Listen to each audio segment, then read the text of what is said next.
of my favourite spots. There's nothing better at 125 miles an hour and passing a motorway full of traffic, doing nothing or not moving at all.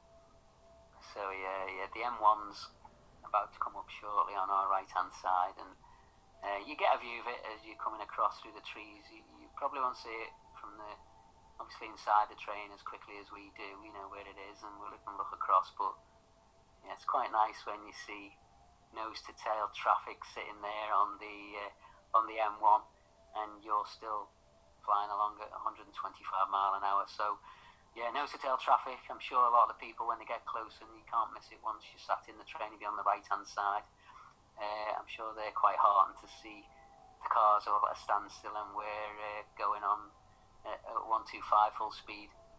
Imagine sat in a car watching the train flying past. Heartbreaking. I think in the old days, you used to run up here and you'd be wanting to race the cars along. I can remember when I first used to do it, I used to think, this is fantastic, I want to be going as quick as I can here, don't be doing anything less than your line speed, so that people there are looking at you thinking, I want to be going that quick. But yeah, once or twice, I'm not going to say I haven't had one or two drivers and you see them having a bit of a go. Yeah, clearly no police cars about, but certainly trying to keep up with us for sure, just in little sections of it, just tiny sections.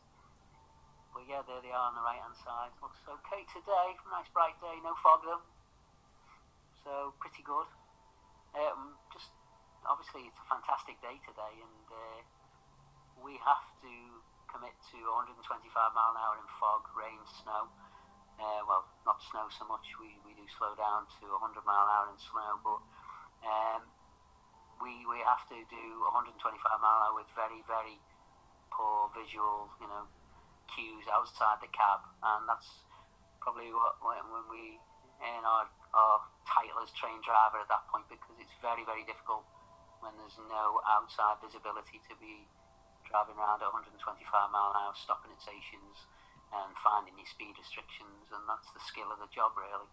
Each driver's highly skilled in what he does, and the great days like today, fantastic to look out the window, but the tough days when you're earning your money and you're sitting in the cab there very closeted and you can see 30-40 metres in front of you and you're travelling at 125 mile an hour.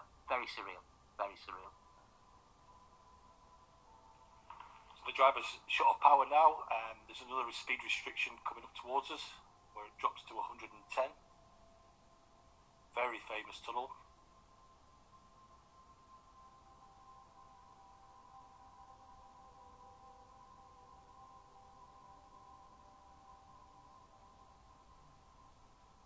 So Kilsby Tunnel.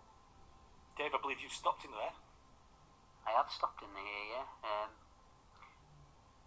I don't know, you know a little bit of history about the tunnel. So the facade of the tunnel there, and the two shafts, there's two huge ventilation shafts in here. They are actually listed buildings. It's a listed building since 1987.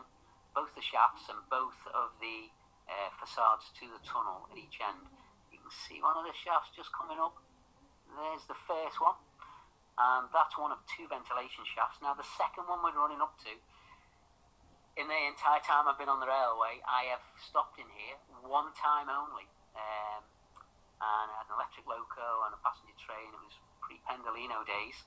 And there, the signal just on the floor, I stopped there. I had to get out and speak to the signalman. There was floods at the time, the other end, and there was a number of trains in front. And I don't know how many people have stopped in there. Those ventilation shafts are huge. I never had a camera with me in the day. Absolutely amazing. I mean, I would never have imagined until I stopped in there.